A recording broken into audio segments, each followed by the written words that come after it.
Good morning to all of you. Welcome to GK facts. स्वागत है आप सभी का आपके अपने यूट्यूब चैनल जीके फैक्स में। डेट है आज की 31 दिसंबर 2021 और जानेंगे आज के इंपॉर्टेंट करंट अफेयर्स को। साथ में हर क्वेश्चन के इंपॉर्टेंट पॉइंट्स को हम इस वीडियो में डिस्कस करेंगे। अच्छा, इस वीडियो की जो पीडीएफ फाइल का लिंक है वो नीचे डिस्क्रिप्शन बॉक्स में दिया हुआ है, तो वहाँ से आप पीडीएफ को डाउनलोड कर सकते हैं। हर बार की तरह इस बार भी जो है आप लोग वीडियो को एंड तक जरूर देखिएगा, क्योंकि वीडियो के एंड में ही आपसे क्वेश्चन पूछा जाता है जिसका आंसर आपको कमेंट बॉक्स में कमेंट करके बताना होता है। साथ में जानेंगे आज के मोटिवेशन को भी। तो चलिए स्टार्ट करते हैं आज की अपनी करंट अफेयर की क्लास और जानते हैं आज की करंट अफेयर का सबसे पहला क्वेश्चन।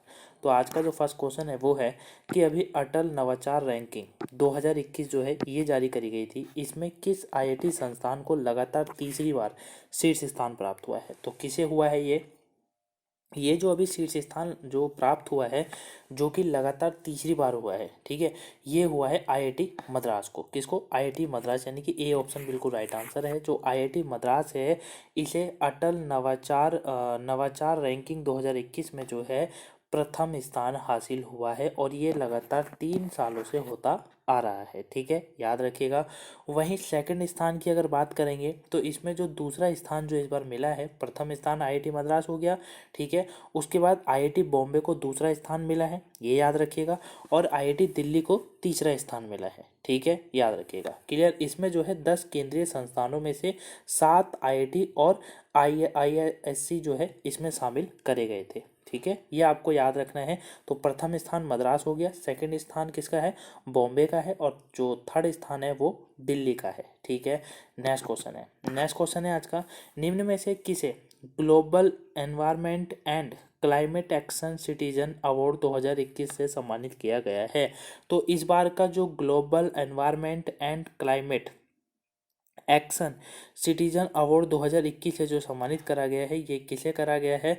तो इस बार जो ये सम्मानित किया गया है, ये किसे किया गया है? ये किया गया है किसको? वीरल सुधीर भाई देसाई को, यानी कि बी ऑप्शन बिल्कुल राइट आंसर है, ठीक है। अच्छा, यहाँ पर ये जो सेकंड क्वेश्चन है ये गलत है, ठीक है, ये गलत है। ऑप्शन ठीक है, लेकिन यहाँ पर ये टाइपिंग मिस्टेक हो गई है, तो इंग्लिश वाले बच्चे माफ़ कीजिएगा, ठीक है, यहाँ से समझ लीजिएगा, कोई बात नहीं है। इसमें भी सब कुछ वही है, बस ये थोड़ा सा चेंज हो जाएगा, बाकी तो वही है। ग्लोबल एनवायरनमेंट, ठीक है, environment and climate action citizen award जो 2021 दिया गया, ये किसको दिया गया? ये दिया गया वीरल सुधीर भाई देसाई को, ठीक है, ये आपको याद रखना है। अब ये कौन है? ये गुजरात में ग्रीन मैन नाम से मशहूर हैं काफ़ी, ठीक है, और सूरत के उद्योगपति हैं ये एक, ठीक है, वीरल वीरल सुधीर भाई देसाई, ठीक है, इनके बारे में याद रखिएगा। ये जो अवार्ड है ना, ये पुरस्कार से सम्मानित इन्हें जो अभी किया गया है, ये किए जाने वाले, यानी कि जो इनसे जो ये सम्मानित इन्हें दिया गया, ये 11 देशों के हस्तियों में से चुने गए हैं, ठीक है, तो इनका नाम याद रखिएगा, देसाई इनका नाम है। क्लियर? नेक्स्ट क्वेश्चन है, उत्तर प्रदेश सरकार ने झांसी रेलवे स्टेशन का भी नाम बदलकर निम्न में से क्या रखने की घोषणा करी है? तो उत्तर प्रदेश सरकार ने जो है अभी झांसी रेलवे स्टेशन का नाम बदलने की घोषणा करी है, और अब जो ये नाम रखा जाएगा वो रखा जाएगा वीरांगना लक्ष्मीबाई रेलवे स्टेशन। क्या रखा जाएगा? सी ऑप्शन बिल्कुल राइट आंसर है, वीरांगना लक्ष्मीबाई रेलवे स्टेशन। तो एक बार फिर उत्तर प्रदेश सरकार ने जो है एक और रेलवे स्टेशन का नाम बदलने की घोषणा करी है, जो कि है झांसी रेलवे स्टेशन, जिसका नाम अब वीरांगना लक्ष्मीबाई रेलवे स्टेशन होगा। और सरकार की तरफ से ये कहा गया है कि इस तरीके का जो तर्क, मतलब सरकार ने ये कहा है कि भैया अगर नाम चेंज करते हैं तो हो सकता है पर्यटन की संभावनाएं बढ़ सकती है, ये सरकार की तरफ से कहा गया है, इसीलिए इसका नाम चेंज करा जा रहा है। क्लियर? अच्छा, ये उत्तर प्रदेश सरकार ने करा है। बात उत्तर प्रदेश की करेंगे तो देखिए ये है उत्तर प्रदेश के बारे में कुछ इंपॉर्टेंट पॉइंट्स। अब आप जिन पॉइंट्स को जानते हो वो हमेशा रिवीजन कीजिएगा, न्यू स्टूडेंट हर पॉइंट्स को ध्यान से सुनेगा, ताकि आप भी क्या कर सके, नेक्स्ट डे रिवीजन कर सके। क्लियर? और अगर अभी तक वीडियो को लाइक ना करा हो तो वीडियो को लाइक कर दीजिएगा, चैनल को सब्सक्राइब कर लीजिएगा, वीडियो को शेयर जरूर कीजिएगा गाइस, ताकि और भी लोगों पर आज की करंट अफेयर के क्वेश्चन पहुंच सकें। और अगर आप डेली इसी तरीके से क्वेश्चनों को जानना चाहते हैं करंट के विद डिटेल के साथ, तो चैनल को सब्सक्राइब कर लीजिए, क्योंकि यहाँ आपको हर क्वेश्चन करंट का डिटेल से ही समझाया जाता है। और यहाँ पर आने वाली सभी क्लासेस, टोटल 5 क्लासेस जो होती है वो करंट से होती है, जो कि फुल डिटेल से समझाई जाती है, और आपको आपके एग्जाम के लिए और साथ में आपको आपकी नॉलेज गेन करने में चैनल आपकी हेल्प करता है, यानी कि हम लोग आपकी हेल्प करते हैं, ठीक है। चलिए बात करें राज्य की, देखिए अभी राज्य सरकार ने फ्री स्मार्टफोन योजना शुरू करेगी, ठीक है, कर दी है। मतलब राज्य कुल पंजीकृत इलेक्ट्रिक वाहनों में शीर्ष रहा, ठीक है। राज्य ने हैदरपुर अदरभूमि की रामसर साइट के रूप में जो है मान्यता दी। वहीं राज्य में पहला वायु प्रदूषण रोधी टावर का उद्घाटन किया गया। राज्य में 5 जिलों में मेट्रो की सुविधा वाला देश का एकमात्र राज्य बन गया ये। वहीं उत्तर प्रदेश सरकार ने फैजाबाद रेलवे स्टेशन का नाम बदलकर अयोध्या कैंट अभी किया था, और अब झांसी वाले का भी बदल दिया, ठीक है। तो कारण से जो है उत्तर प्रदेश के बारे में पॉइंट्स इंपॉर्टेंट है, आप इनको रिवीजन करते रहिएगा। मैप में बात करें तो मैप में आप ये देख ही सकते हैं, ये है उत्तर प्रदेश, ठीक है। हिंदी उर्दू भोजपुरी लैंग्वेज यहाँ पर बोली जाती है। कैपिटल लखनऊ है। वहीं योगी आदित्यनाथ जी यहाँ के कौन है, सीएम है। आनंदीबेन पटेल यहाँ की कौन है, यहाँ की राज्यपाल हैं। राज्यसभा की यहाँ पर 31 सीटें हैं, लोकसभा में 80 सीटें हैं, और असेंबली में 403 सीटें हैं। नेक्स्ट क्वेश्चन है, भारत तिब्बत सीमा पुलिस बल जो है, यानी कि जिसको क्या कहा जाता है, आईटीबीपी, ठीक है। आईटीबीपी के महानिदेशक हैं संजय अरोड़ा। इनको निम्न में से किस विभाग का भी अतिरिक्त प्रभार जो है दिया गया है? तो भारत तिब्बत सीमा पुलिस के जो सीमा पुलिस बल के जो महानिदेशक हैं संजय अरोड़ा, इन्हें किसका दिया गया है ये?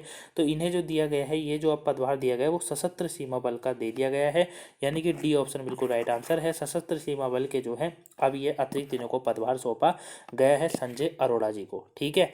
भारत तिब्बत सीमा पुलिस बल के ये क्या है, महानिदेशक के रूप में अभी कार्य कर रहे थे, लेकिन अभी जो है जो सशस्त्र सीमा बल है इसके जो अभी प्रमुख थे उनका नाम था कुमार राजेश चंद्र, ठीक है। कौन था? कुमार राजेश चंद्र। उनकी अभी जो है सेवानिवृत्त होने वाले हैं वो 31 दिसंबर को, यानी कि आज के दिन वो सेवानिवृत्त हो जाएंगे, ठीक है। तो उनकी जगह इनको रखा जा रहा है, ठीक, याद रखिए। अच्छा, कुमार राजेश चंद्र जो थे वो 1985 बैच के जो थे आईपीएस अधिकारी थे, ठीक है। और अभी उनका जो है सेवानिवृत्त हो रहे हैं, मतलब उनकी जॉब खत्म हो रही है, मतलब जो उनका कार्यकाल था वो खत्म हो रहा है, उनकी जगह इनको जो है नियुक्त करा जाएगा। तो डी ऑप्शन इसका बिल्कुल राइट आंसर है। इमेज में आप इनको देख सकते हैं, यही है संजय अरोड़ा। नेक्स्ट क्वेश्चन है, भारत और किस देश की सरकार ने यात्रियों के लिए एक एयर बबल समझौते को अंतिम रूप दिया है? तो ये किसने दिया है भारत के साथ? तो ये जो दिया है भारत और सऊदी अरब ने दिया है। ए ऑप्शन बिल्कुल राइट आंसर है। तो भारत सरकार और सऊदी अरब सरकार ने जो है ये अभी यात्रियों के लिए एक एयर बबल समझौते को अंतिम रूप दिया है। देखिए पूरा क्या है, इसको ध्यान से समझिएगा। सऊदी अरब सरकार और भारत सरकार ने जो है सभी पात्र यात्री जो होंगे ना, उन्हें दोनों देशों के बीच यात्रा करने की अनुमति देने के लिए एक एयर बबल समझौते को अंतिम रूप दिया है, ठीक है। अब ये जो एयर बबल समझौता है, ये दोनों देशों के बीच 1 जनवरी 2022 से उड़ानों की अनुमति देता है, ठीक है। वही एयर बबल समझौता दोनों देशों के बीच में जो होगा ना, वो अस्थायी व्यवस्था है। क्या है? अस्थायी व्यवस्था है, ठीक है। क्योंकि इस तरह की जो व्यवस्था होती है, इसका जो उद्देश्य होता है ना, वो इतना सा होता है कि वाणिज्यिक यात्री सेवाओं को फिर से शुरू करना है, अगर नियमित अंतर्राष्ट्रीय उड़ानें निलंबित नहीं है तो, ठीक, ये आपको याद रखना है। बाकी स्थिति की बात करेंगे तो भारत में कोविड तेजी से बढ़ता ही जा रहा है, ठीक है। ओमिक्रॉन जो है वो बढ़ता जा रहा है, तो ये मुझे लगता नहीं ज़्यादा चलेगा। तो ए ऑप्शन बिल्कुल राइट आंसर है, आपको इसका आंसर याद रखना है बस। नेक्स्ट क्वेश्चन है, उत्तर प्रदेश राज्य के नए मुख्य सचिव के रूप में निम्न में से किसे नियुक्त किया गया है अभी? तो आप जो उत्तर प्रदेश के नए मुख्य सचिव बनाए गए हैं वो बनाए हैं दुर्गा शंकर मिश्रा जी। कौन? दुर्गा शंकर मिश्रा जी बनाए गए हैं। बी ऑप्शन बिल्कुल राइट आंसर है। दुर्गा शंकर मिश्रा जो है वो उत्तर प्रदेश के नए मुख्य सचिव के रूप में जो है अभी नियुक्त करे गए हैं, ठीक है। ये आपको याद रखना है। 1984 बैच के जो हैं ये उत्तर प्रदेश कैडर के आईपीएस अधिकारी हैं। किसके? 1984 बैच के, ठीक है। और इससे पहले ये काफ़ी चर्चित व्यक्ति हैं, और इससे पहले ये दिल्ली मेट्रो के चेयरमैन रह चुके हैं, ठीक है। आईआईटी कानपुर से इन्होंने इंजीनियरिंग करी हुई है, ठीक है। यूनिवर्सिटी ऑफ वेस्टर्न सिडनी में इन्होंने एमबीए करा हुआ है, ठीक है। और उत्तर प्रदेश सरकार में और केंद्र सरकार में कई अहम पदों पर ये जो है इनकी नियुक्ति हो चुकी है, इसीलिए इनको इस चीज़ को देखते हुए अब इन्हें उत्तर प्रदेश का नया मुख्य सचिव जो है नियुक्त करा गया है। नाम याद रखिएगा, दुर्गा शंकर मिश्रा जी। इमेज में आप इनको देख ही सकते हैं, यही है दुर्गा शंकर मिश्रा जी, ठीक है। अच्छा, क्वेश्चन नियुक्ति से तो बात नियुक्ति से करेंगे, ये है नियुक्ति से कुछ इंपॉर्टेंट पॉइंट्स, जिन पॉइंट्सों को जानते हैं मेरे साथ रिवीजन जरूर कीजिएगा गाइस। अभी वित्तीय उद्योग विकास परिषद का नया अध्यक्ष कमलेश गांधी को नियुक्त करा गया है। आईपीएल टीम है सनराइज हैदराबाद, उसका नए बल्लेबाज कोच जो है ब्रायन लारा को बनाया गया है। चीफ ऑफ स्टाफ कमेटी के चेयरमैन है जनरल एमएम नरवणे जी। अब बीसीसीआई ने विराट कोहली की जगह रोहित शर्मा को वनडे का कप्तान नियुक्त करा है। फिक्की के अगले अध्यक्ष के रूप में संजीव मेहता को नियुक्त करा गया है। अंतर्राष्ट्रीय मुद्रा कोष के नए deputy manager director Gita Gopinath को बनाया गया है। तो कारण से आप नियुक्ति से इन पॉइंट्सों को रिवीजन करते रहिएगा, क्योंकि ये पॉइंट्स इंपॉर्टेंट है। क्लियर हो गया गाइस? चलिए अब बात आज के मोटिवेशन की करते हैं। तो इस साल का हमारा लास्ट मोटिवेशन है आज का ये, ठीक है। अब जो मोटिवेशन होगा वो अगले साल होगा, क्योंकि आज 31 है और अच्छे से एंजॉय कीजिएगा और साल को अच्छे से विदा कीजिएगा, ठीक है। हालांकि साल कोई इतना अच्छा था नहीं, क्योंकि इस साल में दुर्घटना ज़्यादा सुनने को मिली थी, ठीक है, और खुशखबरी कम, है ना। और जाते जाते भी ये साल काफ़ी नुकसान करके चला गया, लेकिन जो भी था ठीक था, ठीक है। और तो अच्छे से जो है सेलिब्रेट कीजिएगा, बाहर मत जाइएगा, ठीक है। बाहर जाने की कोई ज़रूरत नहीं है, क्योंकि ओमिक्रॉन फैलता जा रहा है, कोविड के केसेज आते जा रहे हैं, चाहे दिल्ली मुंबई जहाँ भी हो, भारत के अंदर केसेज धीरे धीरे बढ़ रहे हैं। तो अपने को ध्यान में रखिएगा, क्योंकि आगे जो है जो भी होता है जैसा भी होता है, बाकी आपको पेपर की तैयारी करते रहना है, ठीक है। एग्ज़ाम जल्दी से जल्दी हो गई, बस साल को अच्छे से विदा कीजिएगा, घर पे रह के कीजिएगा, फैमिली के साथ कीजिएगा, क्लियर। चलिए, तो आज का लास्ट मोटिवेशन भी सुन लेते हैं। ज़िंदगी किसी रिमोट पर नहीं चलती है, तो जागो, उठो और अपने काम पर लग जाओ। तो बिल्कुल सही बात है। देखिए, ज़िंदगी जो होती है वो किसी रिमोट पर नहीं चलती है। आप कोई इलेक्ट्रिशियन चीज़ नहीं है, आप कोई मशीन नहीं है कि आपको जो है चलाया जाएगा, नहीं। आपको खुद को जब तक आप अंदर से नहीं सोचेंगे ना कि आपको करना है, या मैं करूँगा या मैं करूँगी, तब तक कुछ नहीं होता गाइस, ठीक है। हमेशा याद रखिएगा। तो ज़िंदगी कभी भी रिमोट पर नहीं चलती है। आपको उठना पड़ेगा, जगना पड़ेगा, अपने काम पर लगना पड़ेगा, फोकस करना पड़ेगा, मेहनत करनी पड़ेगी, परिश्रम करना पड़ेगा, वेट करना पड़ेगा, तब जाकर सफलता मिलती है, ठीक है। तो हमेशा याद रखिएगा कि आपको जगाने वाला कोई नहीं है, आपको उठाने वाला कोई नहीं है, आपको काम पे लगाने वाला कोई नहीं है, केवल आपके सिवा। तो अब आपको डिसाइड करना है, क्योंकि देखिए दिन साल हमेशा जाते रहते हैं, क्योंकि ये चलते रहते हैं, कभी रुकते नहीं है। घड़ी की सुई हमेशा चलती रहेगी, कब तक? जब तक उसमें सेल ख़त्म नहीं हो जाता, तब तक। और अगर सेल ख़त्म भी नहीं होता, तो वो सुई हमेशा चलती रहती है। और सत्य ये है कि घड़ी यानी कि समय जो होता है वो हमेशा चलते रहता है, किसी का वेट नहीं करता, अपना कार्य करता रहता है। तो हमेशा आपको भी उसी तरीके से होना चाहिए कि आपको ही उठना है, आपको ही जगना है, आपको ही काम करना है, आपको ही सब कुछ करना है, तभी आपको सफलता मिलेगी, क्लियर। क्योंकि लाइफ आपकी है, तो जीना भी आपको ही पड़ेगा।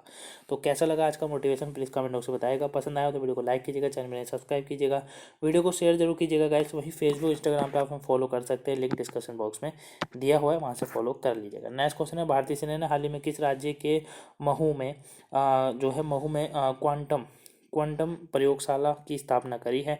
तो क्वांटम प्रयोगशाला की जो स्थापना अभी करी गई है, ये भारतीय सेना के द्वारा, ये मध्य प्रदेश के अंदर करी गई है। सी ऑप्शन बिल्कुल राइट आंसर है, ठीक है। याद रखिएगा, मध्य प्रदेश के अंदर इस क्वांटम प्रयोगशाला की स्थापना जो है राष्ट्रीय सुरक्षा परिषद सचिवालय की सहायता से करी गई है, ठीक है।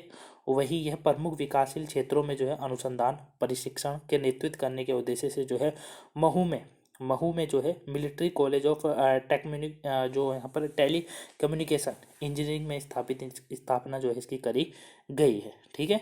याद रखिएगा। बात मध्य प्रदेश की राजधानी क्या है? भोपाल है। शिवराज सिंह चौहान यहाँ के कौन है? मुख्यमंत्री हैं। और मंगू भाई छगन भाई पटेल यहाँ के कौन है?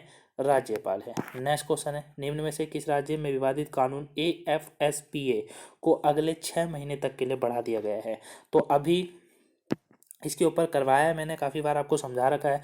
तो किस राज्य में विवादित कानून है ये AFSPA को अगले 6 महीने के लिए? तो ये नागालैंड के अंदर है, डी ऑप्शन बिल्कुल राइट आंसर है। नागालैंड में जो है विवादित इस पद सशस्त्र बल विशेष अधिकार कानून है, जिसको AFSPA कहा जाता है। इसे 6 महीने के लिए बढ़ा दिया गया है, ठीक है। यह कानून क्या है? यह कानून जो है सुरक्षा बलों को व्यापक अधिकार देता है कि मियाद को ऐसे समय बढ़ाया गया है, मतलब इस कानून को भी ऐसे समय बढ़ाया गया है जब 4 दिसंबर को उग्रवाद विरोधी अभियान के दौरान गलती से आम नागरिकों की मौत के मामले में आर्मी कोर्ट ऑफ इंक्वायरी कर रही है, ठीक है। तो काफ़ी है, मतलब जो यहाँ पर जो अधिकार है वो सेना के हाथ में है इस समय, ठीक है। तो इसी को 6 महीने के लिए अभी और बढ़ा दिया गया है। नेक्स्ट क्वेश्चन है, निम्न में से किस मोटर, बाकी मैं इसके ऊपर आपको अच्छे से समझाऊंगा 2 बजे वाले टॉपिक में, ठीक है। जो अभी हमने क्वेश्चन करा नहीं वाला AFSP, इसके ऊपर वीडियो मिलेगी आपको बहुत जल्दी, ठीक है, क्योंकि इंपॉर्टेंट है ये। निम्न में से किस मोटर्स कंपनी ने जो है इसीन चिहाना को इंडिया ग्रुप के अपने नए अध्यक्ष के रूप में जो है नियुक्त करा गया है? तो ये जो है इसीन चिहाना, इनको इंडिया ग्रुप के अपने नए अध्यक्ष के रूप में किसने करा है नियुक्त? तो ये जो किया गया है वो यामाहा मोटर्स जो है ना, उन्होंने किया है। किसने? यामाहा मोटर्स ने। इसका ए ऑप्शन बिल्कुल राइट आंसर है, ठीक है। यामाहा मोटर्स ने किया है, याद रखिएगा, ठीक है। और काफ़ी पहले से इस कंपनी से जुड़े हुए हैं, करीबन 1991 में यामाहा मोटर्स कंपनी और दुनिया भर में जो है इसके समूह की कंपनी के साथ जुड़े हुए हैं ये, ठीक है। इसीलिए इसको देखते हुए इनको अभी बनाया गया है, और मोटो फूमी सितारा की जगह ये लेने वाले हैं, ठीक है। वो थे इस पद पे पहले। नेशनल यूनियन में से किस बैंक ने अभी ग्रीन फिक्स्ड डिपॉजिट शुरू किया है? तो ग्रीन फिक्स्ड डिपॉजिट ये किसने शुरू करा है? तो ये जो अभी शुरू किया गया है वो इंडसाइंड बैंक के द्वारा किया गया है। किसके द्वारा? इंडसाइंड बैंक जो है इनके द्वारा ग्रीन फिक्स्ड डिपॉजिट शुरू किया गया है, ये आपको याद रखना है, ठीक है। और ये जो शुरू करा है ना, इसमें क्या होगा, इसमें जमा राशि का उपयोग जो है संयुक्त राष्ट्र के सतत विकास लक्ष्यों का समर्थन करने वाली परियोजना और फर्मों के वित्तपोषण के लिए किया जाएगा, ठीक है। तो बी ऑप्शन इसका बिल्कुल राइट आंसर है, याद रखिएगा। नेक्स्ट है, निम्न में से किस राज्य सरकार ने जो है ई रूपी को लागू करने के लिए जो है अभी एनपीसीआई और एसबीआई के साथ भागीदारी करी है? तो ये जो करी है वो कर्नाटक सरकार ने करी है, सी ऑप्शन बिल्कुल राइट आंसर है, ठीक है। तो अभी कर्नाटक राज्य सरकार जो है इन्होंने ई रूपी को लागू करने के लिए एनपीसीआई और एसबीआई के साथ भागीदारी करी है, ठीक है। अब ध्यान से सुनिएगा, ई रूपी जो होता है, मतलब ये कर्नाटक सरकार जो है छात्रवृत्ति कार्यक्रम के तहत ही छात्रों को ई रूपी, ठीक है, ई रूपी भुगतान समाधान को सक्षम और कार्यान्वयन करने के लिए इन्होंने भारतीय राष्ट्रीय भुगतान निगम यानी कि national payments corporation of India, जिसको एनपीसीआई कहा जा रहा है, और भारतीय स्टेट बैंक यानी कि एसबीआई के साथ भागीदारी करी है, ठीक। ये आपको याद रखना है, क्लियर बात। कर्नाटक की मुख्यमंत्री कौन है? बसवराज एस बोमई, ठीक है, वो यहाँ के कौन है? मुख्यमंत्री हैं, कर्नाटक के मुख्यमंत्री हैं, याद रखिएगा, ठीक है। कौन है वो? कर्नाटक के मुख्यमंत्री हैं बसवराज बोमई, ठीक है। और थावरचंद गहलोत कौन है? यहाँ के राज्यपाल है। बेंगलुरु यहाँ की राजधानी है। नेक्स्ट क्वेश्चन है आज का, नेक्स्ट इनमें से कौन सा राज्य है जो श्याम प्रसाद मुखर्जी जो है रूर्बन मिशन में शीर्ष पर रहा है? तो कौन सा राज्य रहा अभी? तो श्याम प्रसाद मुखर्जी रूर्बन मिशन में कौन सा राज्य जो है शीर्ष पर रहा? तो अभी जो शीर्ष पर रहा है राज्य, ये कौन सा रहा है? ये रहा है कौन सा? तेलंगाना। डी ऑप्शन बिल्कुल राइट आंसर है, तेलंगाना जो है इसमें शीर्ष पर रहा है, ठीक है, श्याम प्रसाद मुखर्जी रूर्बन मिशन में, ठीक, ये आपको याद रखना है, ठीक है। तो फिर उसके बाद तमिलनाडु और गुजरात का नंबर है, ठीक है, दूसरे और तीसरे पर जो है तमिलनाडु और गुजरात है। बात तेलंगाना की करेंगे, तेलंगाना की राजधानी क्या है बताइए? हैदराबाद है। के चंद्रशेखर राव कौन है यहाँ के? मुख्यमंत्री हैं। और तमिलसई सौंदरराजन जो है वो यहाँ के गवर्नर है, क्लियर। तो इसका डी ऑप्शन बिल्कुल राइट आंसर है। कल के क्वेश्चन के आंसर की बात करते हैं, किस पूर्व राज्य के देश का नया उपराष्ट्रीय सुरक्षा सलाहकार जो है राज्य को बनाया गया है? तो ये विक्रम मिश्री जी को बनाया गया था, सी ऑप्शन बिल्कुल राइट आंसर था। ऑलमोस्ट सभी के आंसर बिल्कुल राइट थे। आज का क्वेश्चन है, कौन सा भारतीय विकेट कीपर 26 मैचों में अभी जो है 100 शिकार करने वाले भारत के पहले विकेट कीपर बन गए हैं? आंसर कमेंट बॉक्स में बताएगा। तो ये थी आज की इंपॉर्टेंट करंट क्लास, इस साल की लास्ट क्लास। आई होप आपको वीडियो पसंद आएगी, पसंद आए तो वीडियो को लाइक कीजिएगा, चैनल में सब्सक्राइब कीजिएगा, वीडियो को शेयर और कमेंट कीजिएगा गाइस, ताकि और भी लोगों पर ये वीडियो पहुंच सके। साथ में कमेंट में आंसर आज का मोटिवेशन कैसा लगा वो सब बताइएगा, क्लियर। तो चलिए मिलेंगे नेक्स्ट वीडियो में, तब तक के लिए थैंक्स फॉर वॉचिंग। वहीं फेसबुक इंस्टाग्राम पे फॉलो कर लीजिएगा, लिंक डिस्क्रिप्शन बॉक्स में दिया हुआ है। Thank you for watching guys, have a nice day, thank you for watching.